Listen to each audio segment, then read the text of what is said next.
Margaret Jenkins. I'll just give you a thumbnail sketch. She is born here in our county. She pioneered in the field of women's athletics at a time when no one was pioneering, or very few people were pioneering in women's athletics. She went on not only to accomplish in one area of athletic ability, but in just about every area that was open to women at the time.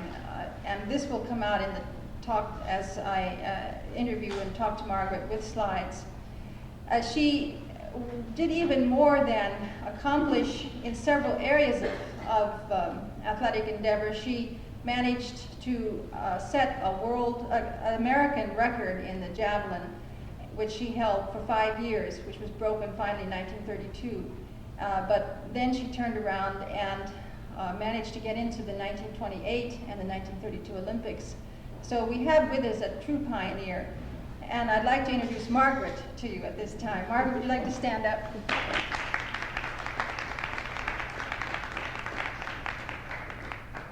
The way I'm doing this program, we have slides that will accompany the history of Margaret's particular accomplishment. And if we can darken the room and pull the slides forward, we can get started right away.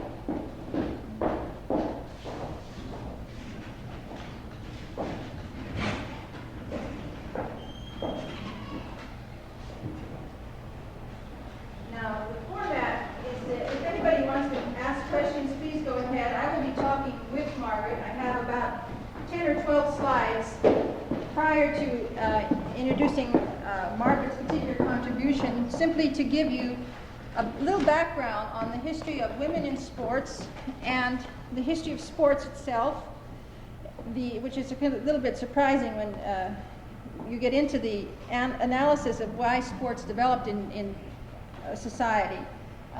Surprisingly enough, the historians seem to agree that sports activity grew out of ritual that can be traced back to the earliest stages of the human race, and believe it or not, even to human sacrifice. Now, how did this work? Well, this particular picture of the Aztec temple in South America shows the place where human sacrifices were actually carried out. But the person sacrificed often won that right by winning a ball game. Now you can imagine very, very quickly the societies ran out of volunteers to participate in these ball games. So one of the important things that many early cultures practiced was going and capturing prisoners from their neighbors. And then these prisoners would be challenged in sports competitions, and they would be the ones who would be sacrificed. Now, as time went on, everybody realized that this was a kind of a no-return policy, and that instead of sacrificing people, you would bring in sacrifices of crops, the first fruits and the first vegetables, to the gods and place them before the gods as a substitute for an actual person. And I guess the best example in Western culture is that of Isaac and Abraham. If you remember, Abraham was supposed to sacrifice Isaac, and at the last minute God held his hand and he didn't have to slay his first son. So it is one of the things, however, that women entered into this story because in the early ages, female deities were widely worshipped throughout the world, and so women were actually taking care of the shrines where the goddesses were kept for public viewing. And so many of the participants in the sporting activities were actually females. And we know for a fact that the priestesses preceded every case of a male god and a male priest who honored that god. And this is the first one that you saw was from Crete. This goddess is from Egypt, Isis and her son Horus. And of course, the more familiar mother goddess Diana, who was so widely worshipped throughout the Near East. Now, the reason I bring this up is because at Olympia, where the Olympics were eventually run, the first recorded Olympics is like in 739 BC, and they were continuous until about the 4th century AD. And the first recorded Olympics indicate that there were no women allowed. But we know for a fact that at Olympia, at the stadium where the Olympics were held, it had previously been a shrine to the goddess Hera. And so one assumes that there were females there who participated in the races that were run in honor of her. But when the Olympics came around finally, there were no women allowed. So between about 1000 BC and 700 BC, there was a major shift and a changing of the rules.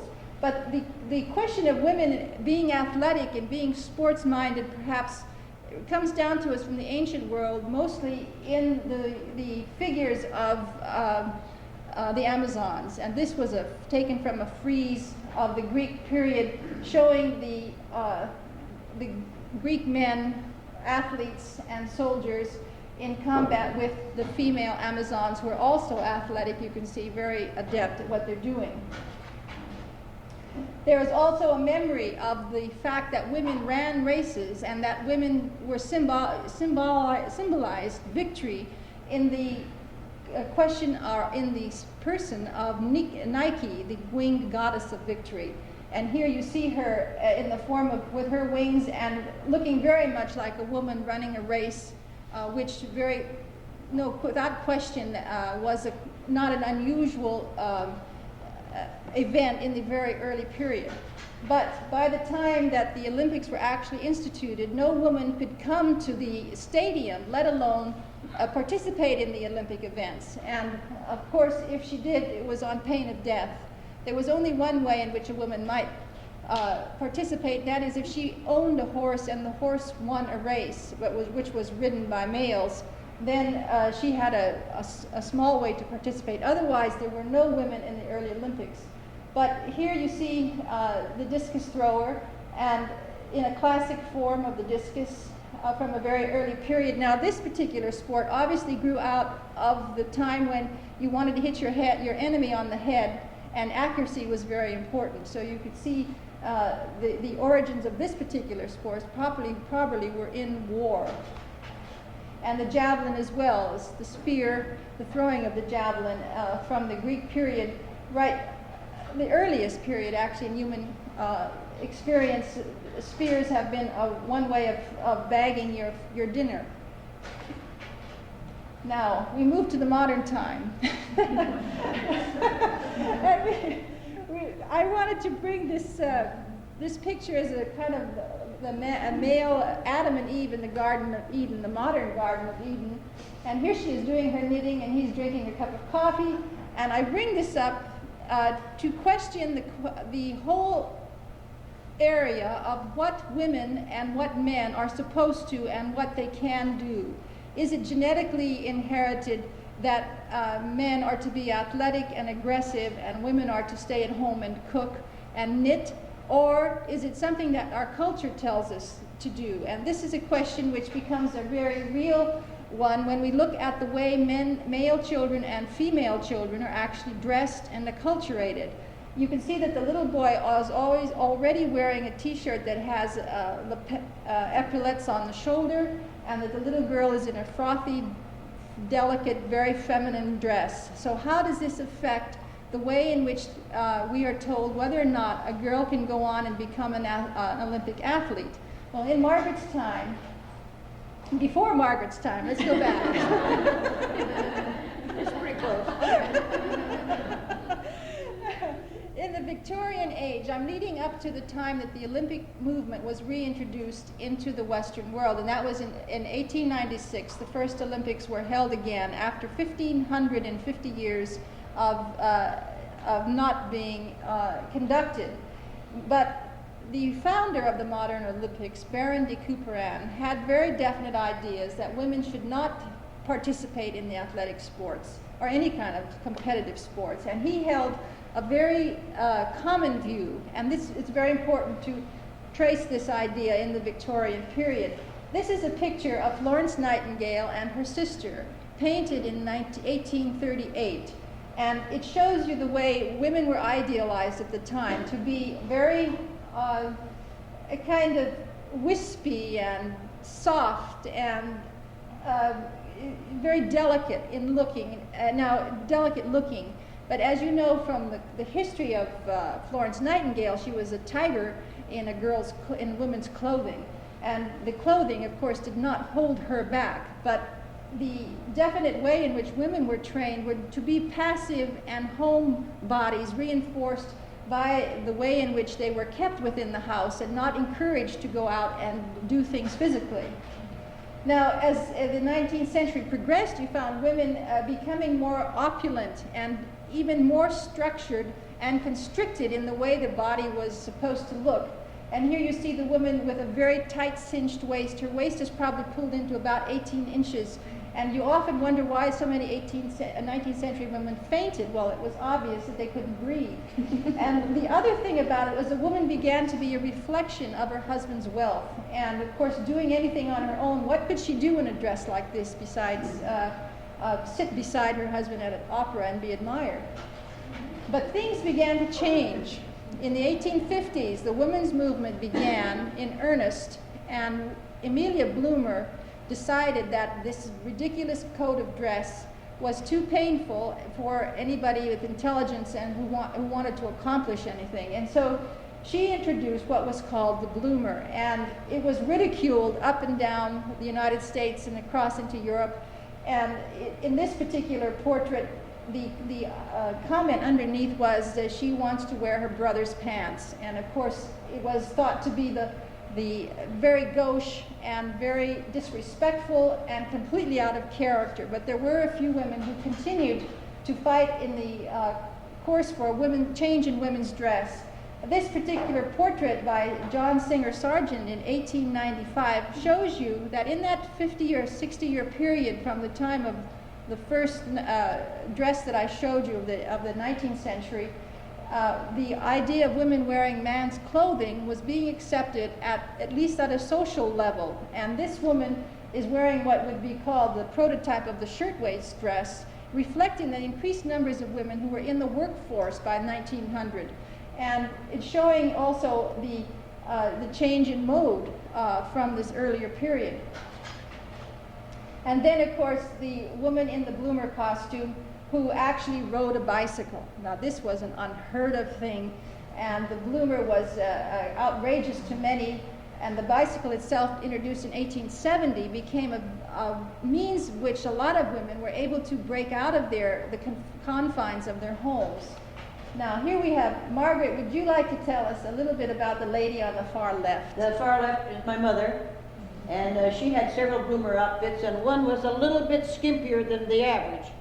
And she also had what she called the layback hat, which was a visor hat, which laid back and not set up on top of your head. And she, at one time, took quite a race and accomplishment at the Kezar Stadium, the old Kezar, and was sponsored by Columbia Bicycle and Hartford Bicycle.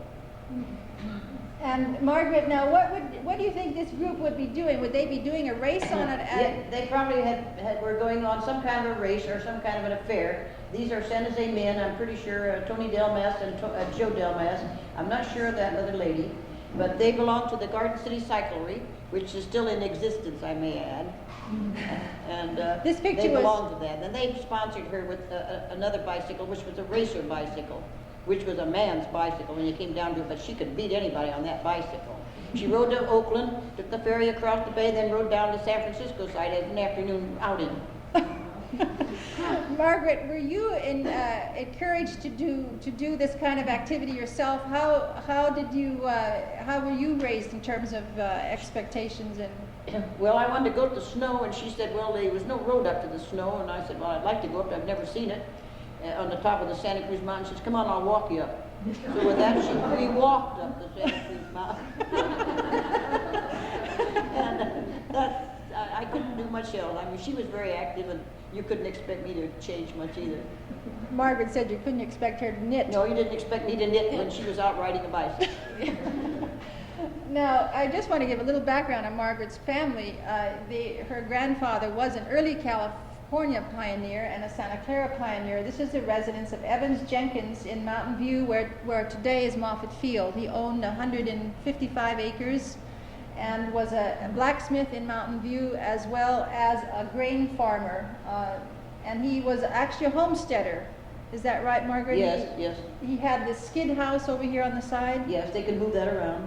In order to lay claim to a property, you had to have a residence there, so they had these little houses you could skid around and from place to place, and that's what that little building on the far right is there. Now, Margaret's father, Frank, married Mala Etta Helms, her mother, in, what was it, 1900?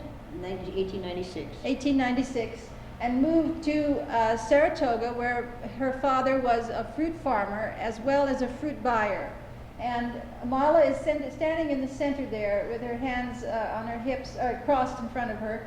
And these, would you like to say what was generally the way you entertained people on the weekends? Yes, on Sunday, the ranch had become just a layout for everybody to come.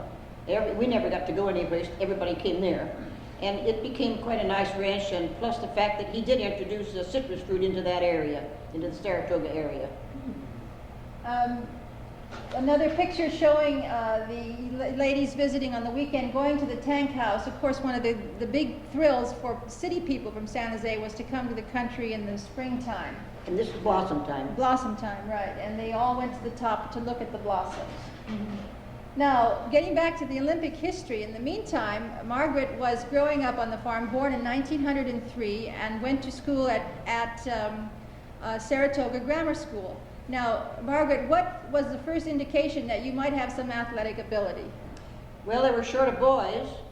It was a small school, and I could play baseball, and I always had a baseball and a bat going, so they asked me if I'd like to be on the baseball team. Well, why not?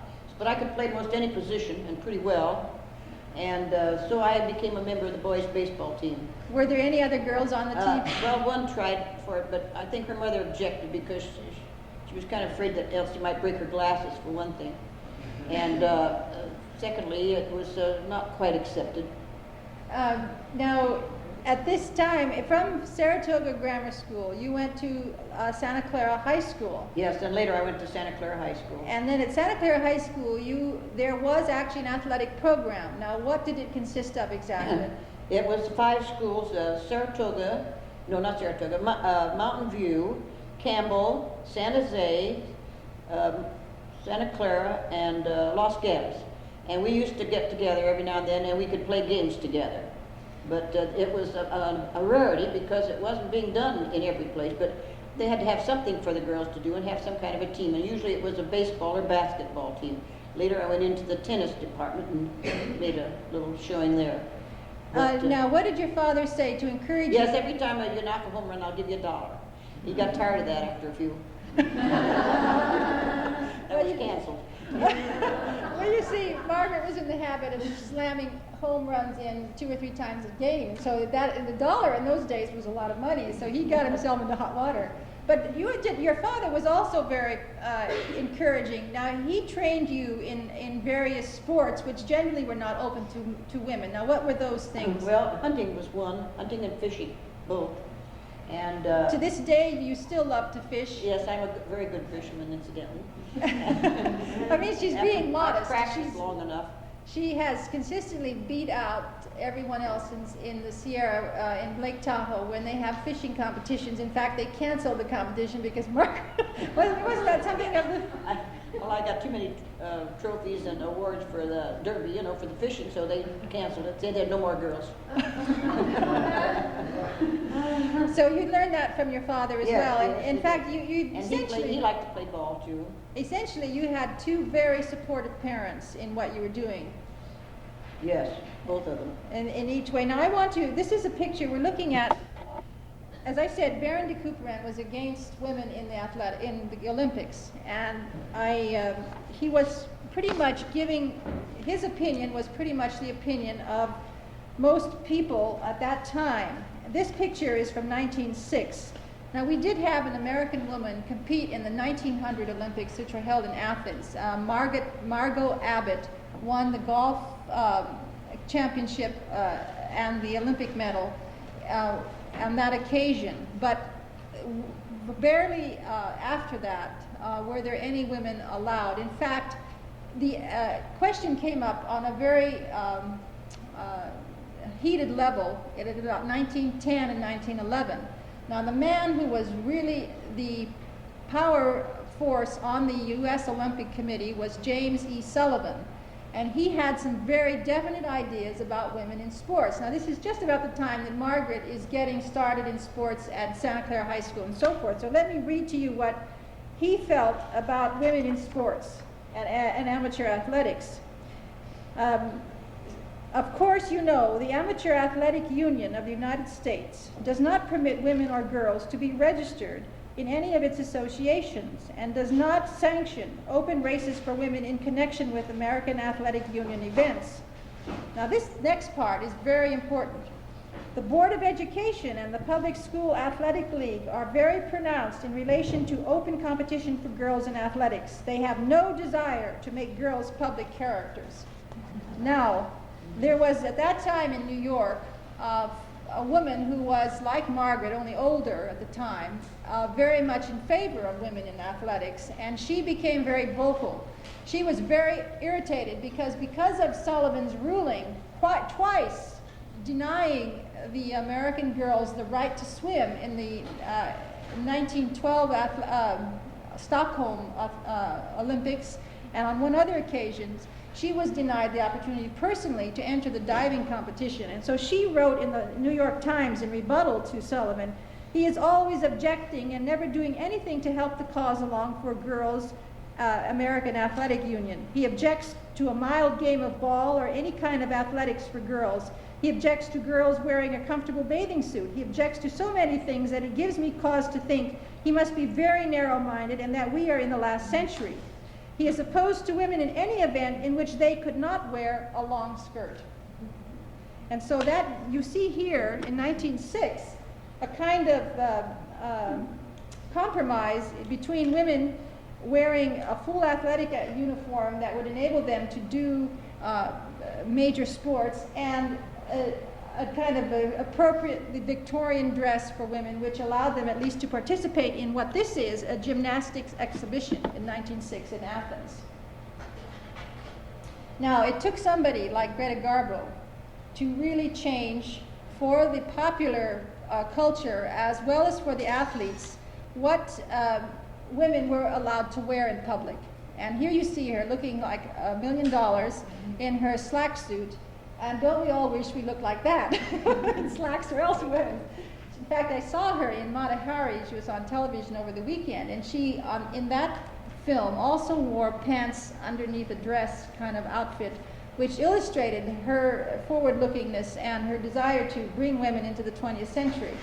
And then we come to Margaret in her tennis outfit of the time. Now, Margaret, do you want to tell us a little bit about this tennis outfit? That tennis outfit was very usable and fashionable, believe it or not, at the time. And this goes back into my probably late high school or early college days. And it was a very nice outfit, made for tennis and everything, but it sure didn't look like Martina or Chrissy, to be sure. And you weren't supposed to come out here with your tail end showing.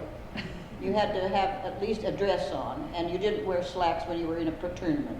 Now, Margaret, during Margaret's long career, she has met some of the most prominent women in athletics in the United States, and one of those was May Sutton Bundy. Now, would you like to tell the audience about how May Sutton Bundy was the first American woman to win Wimbledon in 1900?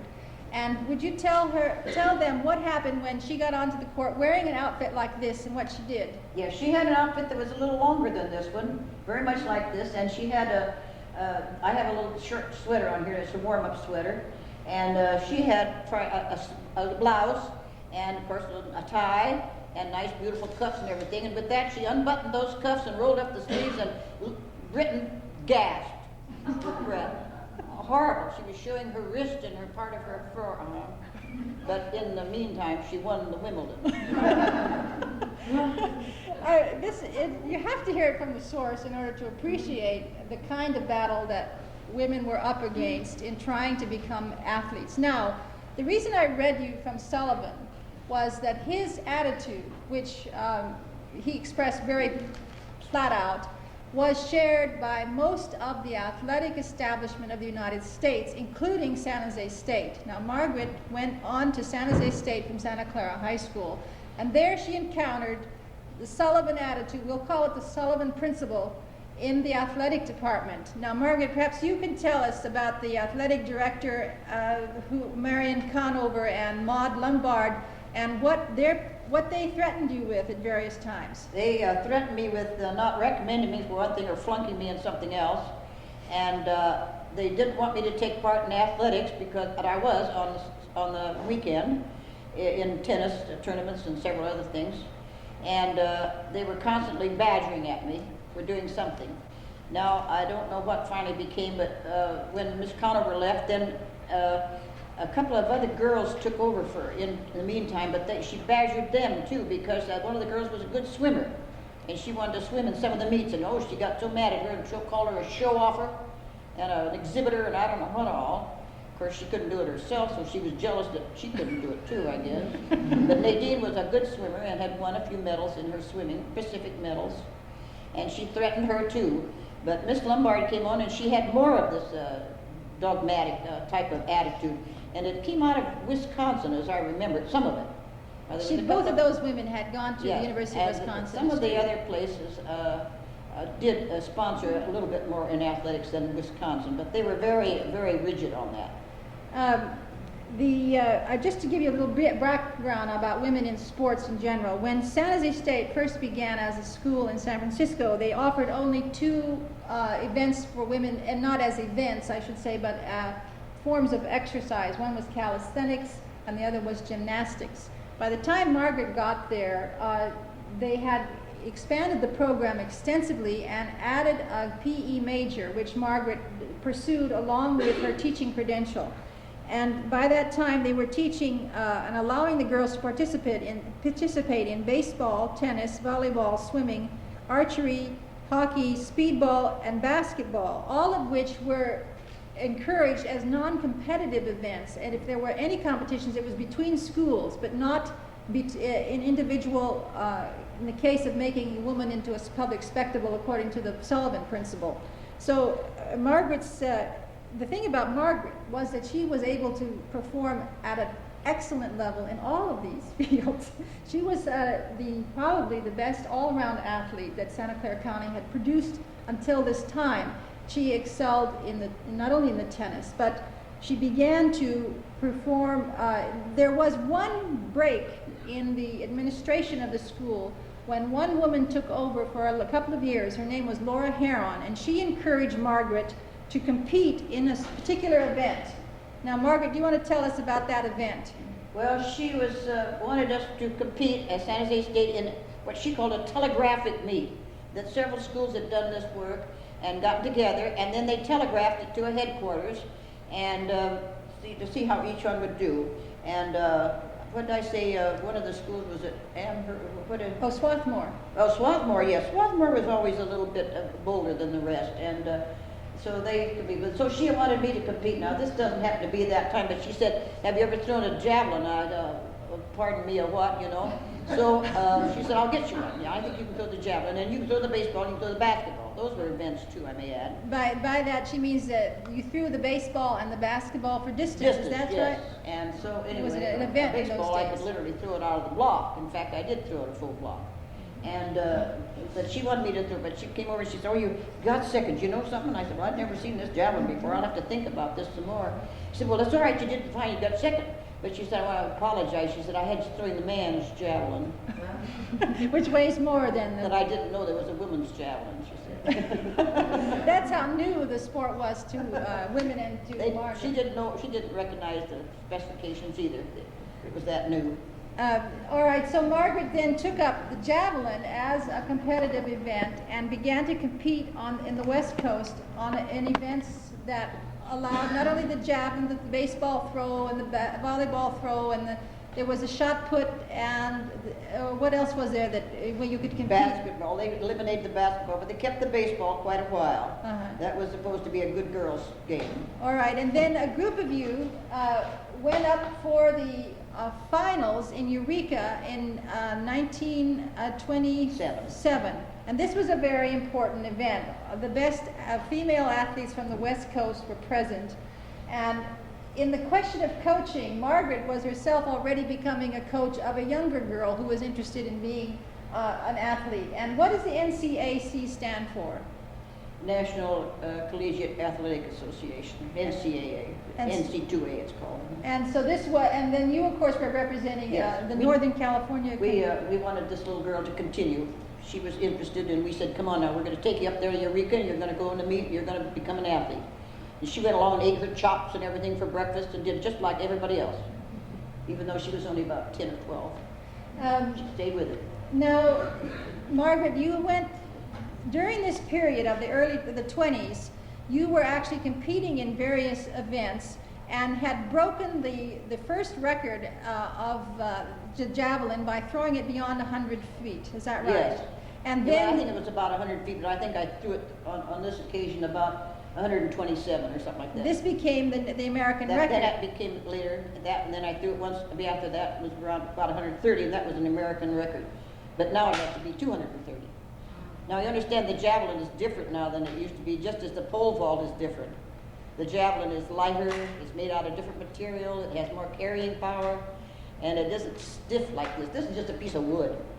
Now, Margaret has mentioned to me many times the question of having an adequate coach, because obviously if you don't have a very highly developed program, you're not going to have a lot of women coaches.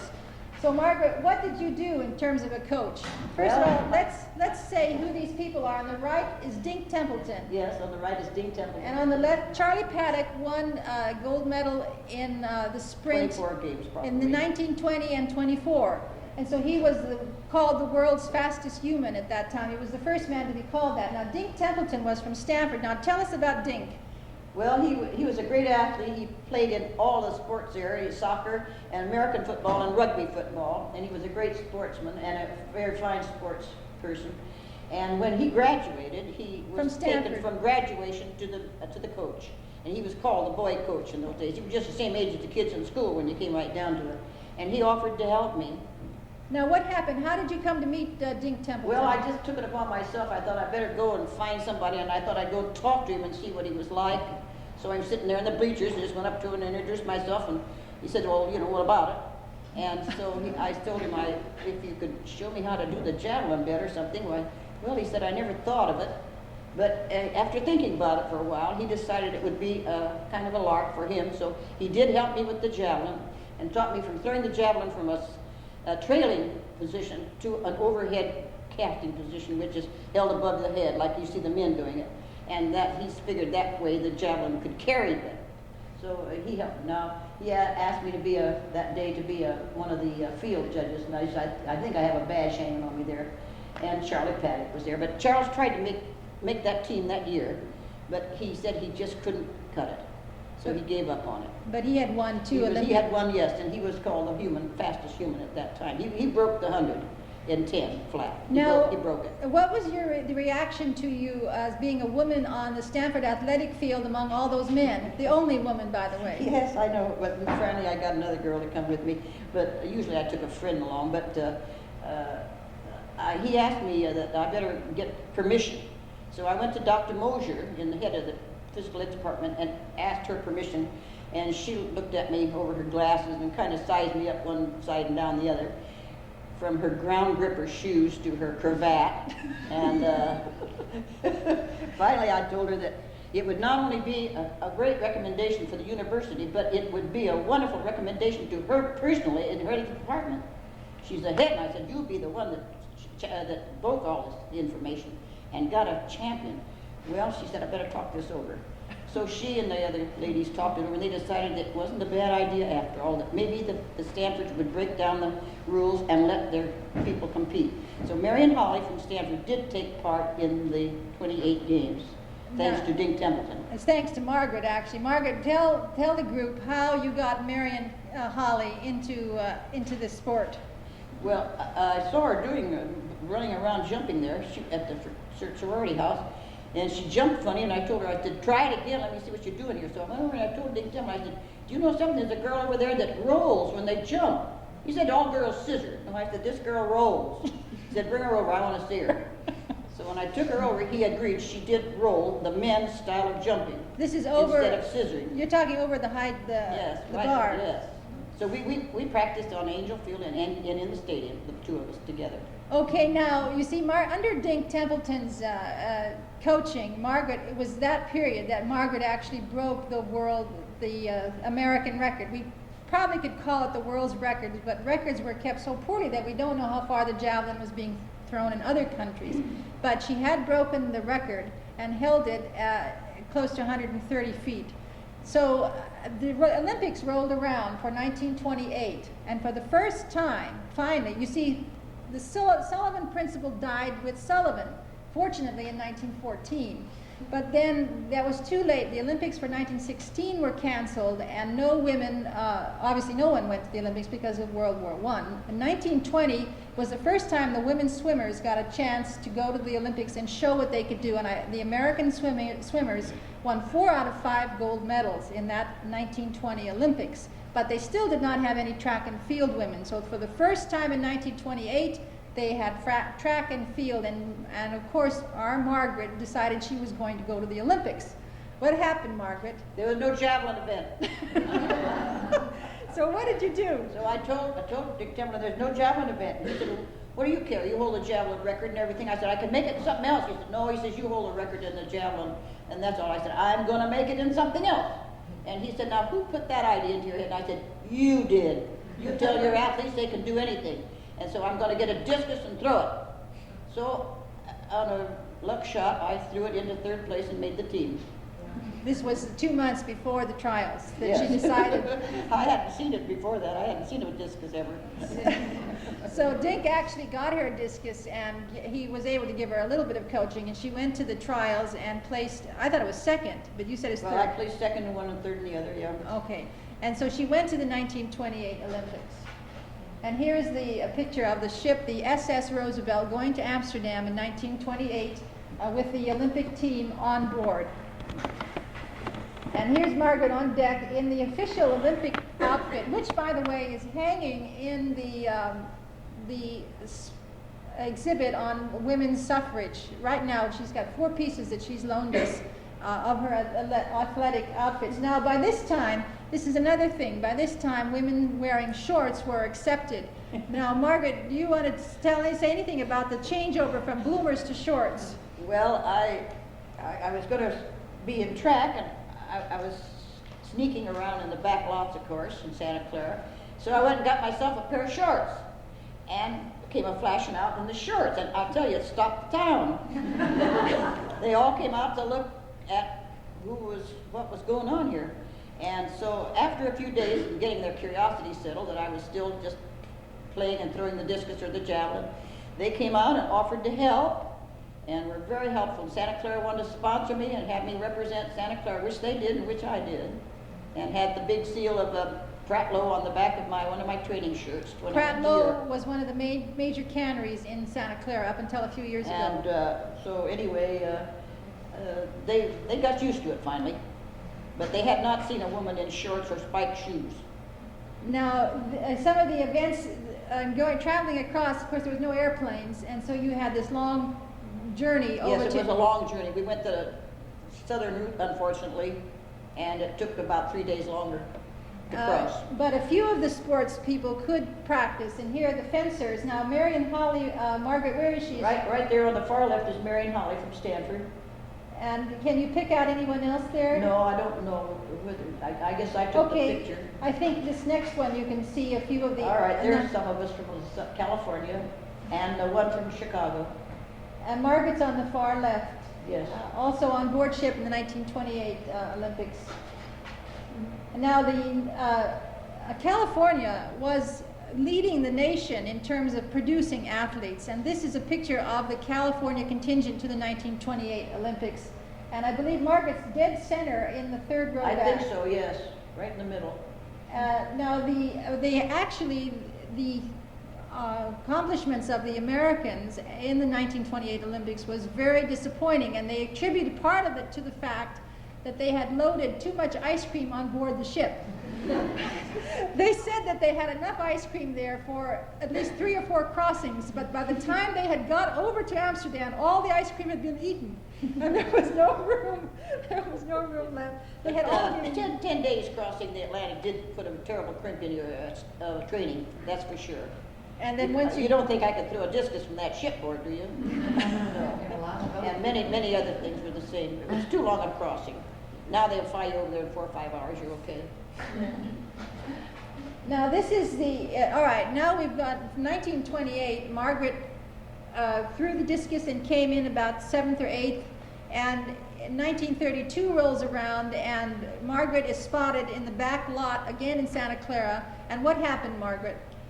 Well, somebody from the paper, I guess, saw it. I was in the back, and I mean a back lot, way back down, several blocks down behind everything. And I had a couple of kids chasing the discus every night. And somebody saw it, and they put a notice in the paper. He called up the Mercury, and they put it in and said, Margaret, we want to tell you that 4 years is a long time. Well, I knew it was a long time, too, because the first time I threw that discus after 4 years, I thought my arm was going out right with it. But I stuck to it. So I called him up and said, now look, I didn't like that. You didn't need to put it in. You just could wait a while. Well, he said, I'll tell you what. He said, I'm sorry, but it was a good joke. He said, if you make that team, he said, get a good picture of yourself in your formal. He said, we'll stick it on the front page. I said, it's a deal. Well, they put it on the front page. Because Margaret did qualify. I did. I came in second in the trials and came in and was on the 32 games. And so now, this... the historical part of this is I pioneered the first team of American track women in Amsterdam in 28. And also, I pioneered the group that opened the Coliseum in Los Angeles. The 1932, which, by the way, this hanging here is obviously from the 1932 Olympics, when this flag on the right side. When they hand-painted them, it looks to me, or they silk-screened them, I'm not sure, but that's one of the official flags that came from the Olympics. Now, Margaret, you have some wonderful athletes in this photograph. You can see yes, Margaret. I do. Margaret is in the left. Very left, very left. On the second row, the middle row. And who is sitting next to you? Next to me is Babe Didrikson. And it was my javelin toss that she obliterated in the and I couldn't have gone by a nicer person. There was a lot of things kind of said about her because she was a Texan and they were always imitating her. It wasn't like that at all. It wasn't like that at all. Now, there's some things we said about Lillian Copeland is right in the background there. She won the discus. To the far right, a tall blonde girl, Billy von Bremen, she won second in the 100 meters and won the relay for America. And Shiley right next to her, in the middle there, right next over on, right above Babe's head is Shiley, Jean Shiley. She won the high jump, and it was by a fluke that she won it. Babe Didrikson went as high as she did, but she illegally did a jump. You could not lead your head, because it'd be called diving in those days. Now, of course, everybody dives nowadays. The flop stick, or what do you call it? The flop, Fosdick flop. Everybody leads by head nowadays, but you had to have some part of your body go over the bar before your head, and she dove a little bit. So Jean Shiley was placed first, and Babe Dickerson second. But there was, and in the front row there, with her arms hanging down, that's Evelyn Hall. She won second in the hurdles. And there was a lot of very good girls there on that team. Who was the black woman? She was on one of the track teams. We had 2 dark girls on that group. Now, I wanted to show you a sequence involving Babe Didrikson because she has been called the greatest woman athlete of the 20th century. And again, she was like Margaret. She was able to compete in almost any sport. In fact, there's a very funny story about her when she was in a high school in Texas. The team was invited to compete against a team in Illinois. So they went. The Illinois people went to meet the bus where the team was coming in, and only one person walked off the bus, and that was Babe. But surprisingly enough, Texas won. She was that kind of an athlete. Now, in this 1932 Olympics, she actually not only she's in the white uniform here in the second row. Yes, and okay, we see her high hurdling here. She's the second one in. She was a virtual power horse. This is the 80-meter high hurdles. And we see her coming in. Now, Margaret, tell us about this finish. Now, because that picture has constantly been in controversy for 55 years. And it'll never be settled because once they said they had made the decision, they couldn't change it. As you see, she took her arm and caught the tape. And Evelyn Hall hit the tape with her chest. So there, and if you look at their feet, you'll see that Hall is about 5 or 6 inches ahead of her. But after they once made the decision, they would never change it. So she took first, and Evelyn Hall took second. But you're supposed to cut that tape with your chest, but not reach out and take it and shove it with your arm. And of course, this was the shot with which she broke Margaret's record in 1932. Yeah, there it goes. She she threw 143 feet and 4 inches. Margaret's record had stood at near, as I said to you, 130 feet, but it had stood for 5 years. And I think that, as Margaret said, she couldn't lose the record to a nicer girl. Although a lot of the press at the time were very down on this particular woman athlete because they claimed that she was bragged about her accomplishments. But Margaret knows her very differently. Yeah, no, she didn't. She wasn't at all that way. What did you say? She's just a skinny kid from Texas? She was very humble, and she was a sweet girl, and she was not a bit like the Texans would cut her out, you know, make us fun of her lingo or something. She didn't even have that hardly that Texan talk, and she was a very charming person, very charming. And as you know, she went on and won the national and world championships in golf. In fact, it's like Margaret, she had this ability to spread out into any sport that she put her hand to.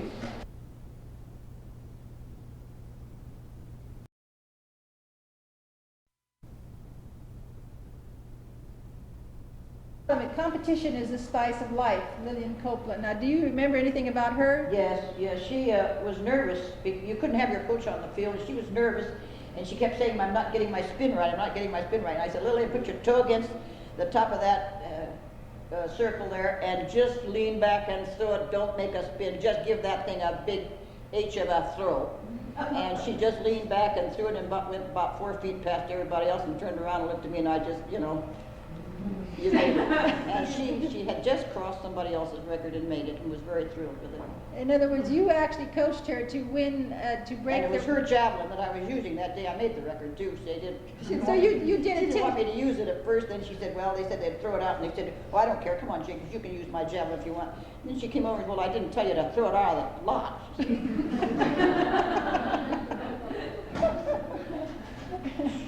Now, just to bring you up to date to the modern Olympics. Now, in 1932 was the last, not the last year, but after 32, there was a decrease in the number of women who participated in the Olympics. And then after the World War II, the numbers began to rise again. Now, this is Erling Brown, who threw the discus in 1956. You said she was from Compton? Compton. She's from Compton, yes. And then, of course, the great Wilma Rudolph, who won in 1950. Yes. And we're going to say a few words about her. Yes, indeed. She was the first girl to win the Sullivan Award. And I thought those old guys were going to pass out when she was nominated. Now, this year we had 5 girls named as nominees on that award. And it was won by a girl this year. And it was also the award was given to her by Benoit, who won it last year. So it's the first time that women have won it 2 years in a row. And since and Mr. Sullivan would literally turn over in his you-know-what if he could just see what's happening with women in his main event. But she was, of course, a very famous runner. And another thing that fools you in some of these events, now this girl is about 5'11" and a half. And some of the things that are fooling you in women's athletics are their size. They're fooling you. You don't think that they're that big, but get out and stand alongside them and you'll find out. They are. I look like a shrimp alongside of some of these girls. And of course, this was a German diver from 1960 who won the gold. And this was a Swedish woman. I just love the outfit, the stance, everything. You just have to think back to the way we saw Florence Nightingale and dressed the way she was, and look how this woman is dressed, and you can't help but wonder. And this why you can understand why Virginia Slims cashed in on "You've Come a Long Way, Baby." Over here on the left-hand side, they have the Victorian woman who has virtually 9 layers of clothing on, and that was not an exaggeration. You could wear that many clothes. And of course, to the right, the so-called modern woman, but what I find objectionable about this is the encouragement of women to smoke, number 1. Number 2, referring to her as baby. And number 3, that she has to be in high heels. I think that is another form of torture which we should do away with as quickly as possible. But anyway, that's a personal view. And somehow I think the modern woman of today, the athlete combined, the woman who knows how to be an athlete and how to be a model and how to somehow bridge all kinds of worlds that were closed before. This is Christy Brinkley, who in 1978 was part of the U.S. Hockey Olympic team. Of course, we know her primarily as a model. And here she is dressed in bright red and looking, I don't know, somehow embodies the spirit of the modern woman. And Margaret, who has pioneered it all and helped to make it possible for everyone else. I'd like you to give her a hand.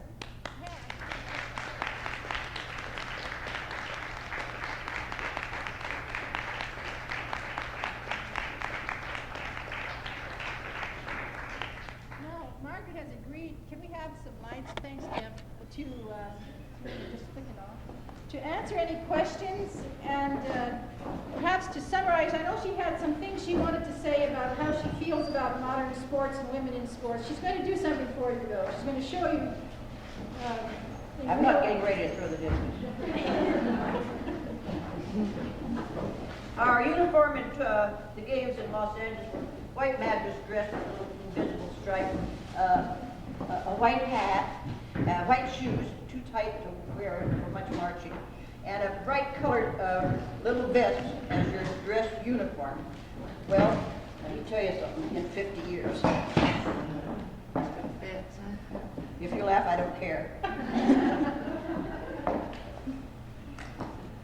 So there she is. Well,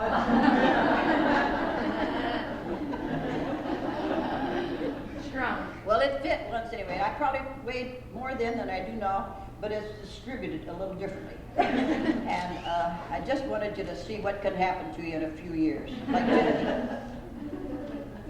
Margaret, what happened when you wanted to go to, what was it, the 68 Olympics, or which one was it? And you put on, what did you do? Oh, the games, the winter games. I got my uniform and had it kind of dressed down to the narrower pants and fixed it up nice, you know, and I looked pretty good, and hid my hair, got a blue hat and a shield on it, the Lobo shield, and walked right up into the games, you know, at Squaw Valley, and walked right through the gate like nothing happened. He said, "Where's your seat?" And I said, "It's right over there." And so he said, "Okay." So pretty soon I came back and he said, "Where did you say your seat was?" I said, "Well, no, in 1932 it was over there." And he said, "My God, you mean to tell me you can still get into that uniform?" He said, "If you can get into that uniform, take any seat in the house." That's the way I got it. I didn't have any tickets. They weren't available. They were all sold out.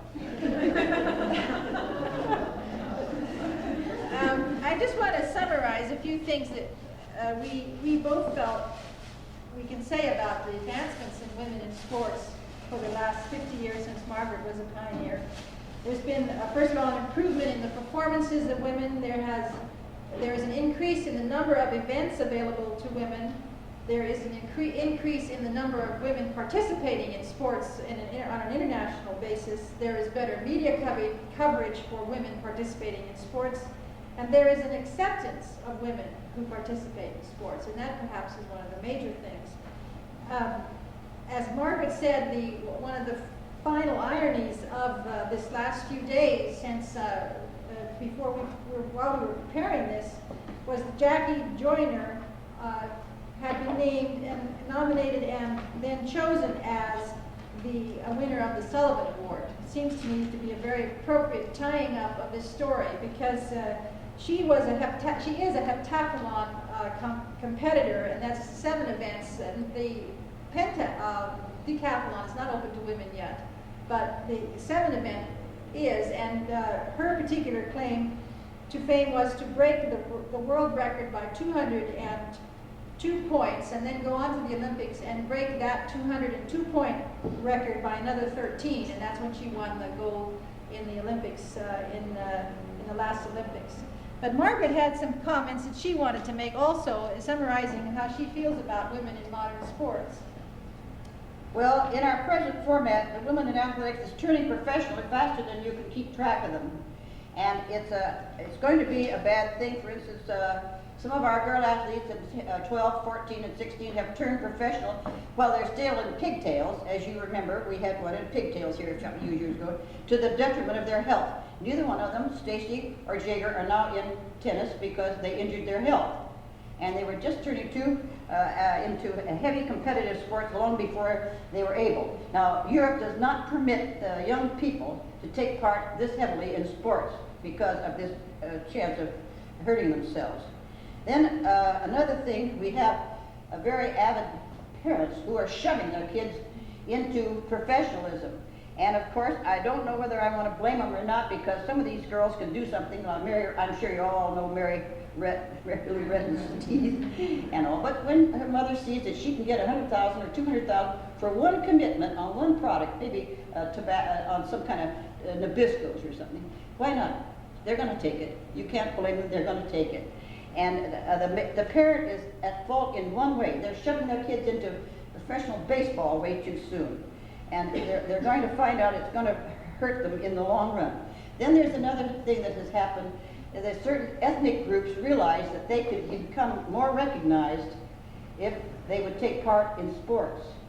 And that is a main thing. Now, not only did clubs take that up, but many people did, and private clubs and the big main clubs, and they put their purse where their mouth was and have helped these people.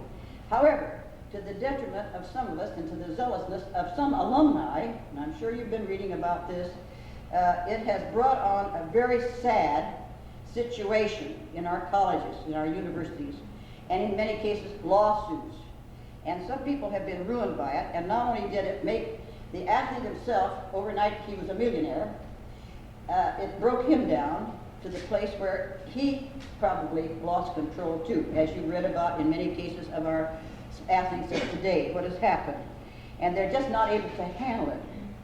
And so we have to watch out that we don't push these young people into this situation and then have them go afoul of the situation too.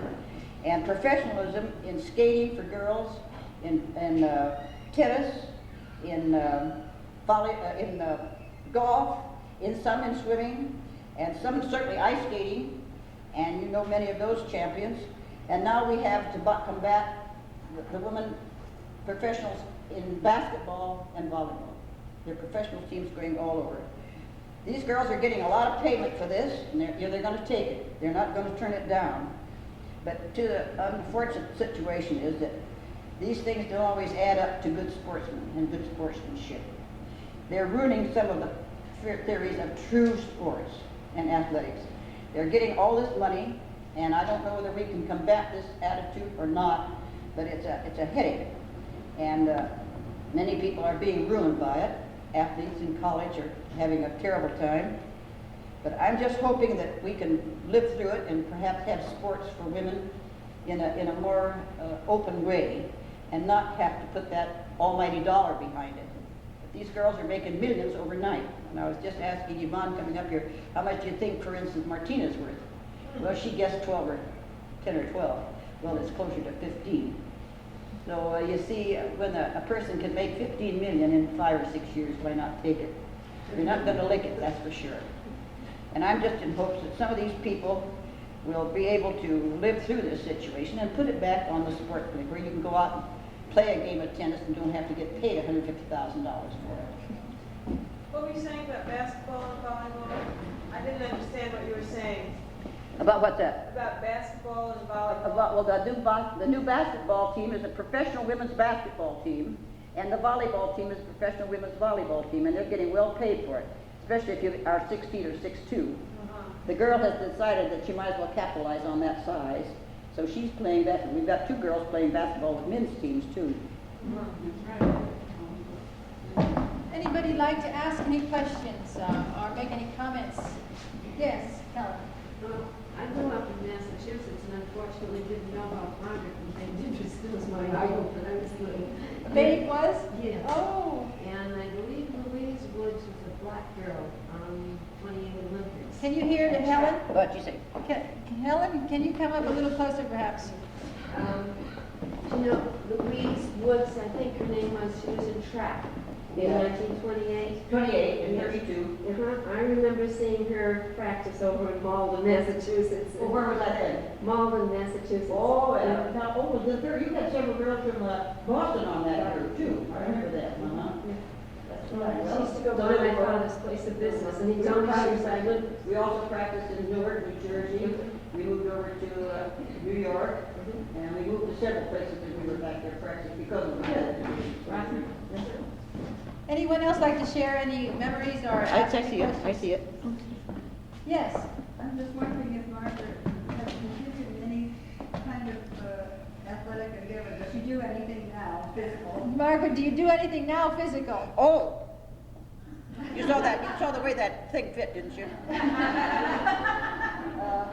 I'm a pretty good gardener, and when I'm in the Sierra, I have a home at Lake Tahoe. I do a lot of fishing, and I don't go out in the lake. I'm afraid of it.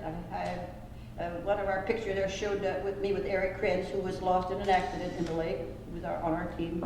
And I had several other people, 4 people who drowned one day on that lake. I don't go out in that lake. You can have it. I can put my feet in it, and that's as far. But I go in the back streams and in the high little lakes, and I walk into them. I don't ride into them. I walk into them. And I may walk 6 or 8, 10 miles in one day. And I said, oh, I'm trained down pretty good for a woman of my age. But that shirt didn't show. So. Anyone else? Yes. Was your sister involved in any sports? Your sister Sarah. Was your sister, somebody here knew your sister Sarah, and she wants to know if she was involved in any sports? Sarah? Oh, sure. Sarah played baseball and tennis. She was my tennis double partner. We lost Sarah about 2 years ago. But she was a good player. She enjoyed it. She played good, and she was real nasty in tennis. She had a little bit of one of those kind, that you were standing back there, but it hit right there. And she played we were doubles partners and always won. I played with Frederick Coolidge. Now, did you know him too, Frederick? Oh. Margaret, you might describe some of these early courts that you practiced on. Well, they weren't too good. One of the first times I really played in a tournament was on a clay court. It was the first time I had played on a clay court, but I got used to it. I enjoyed it. But it takes the time to get used to a clay court. And I played our county champion, and the first time I didn't win, but the second time I played her, I won, and she said, well, I think I've got to quit now. But she didn't. She played pretty good. Margaret was singles, doubles, and mixed doubles champion of Santa Clara County for 2 years in the 20s. Just one of the... Any more questions? You've been a great group. Well, Margaret, we can't thank you enough. All we can do is to applaud your spirit and hope that it goes on for years and years. You've made us all very much richer.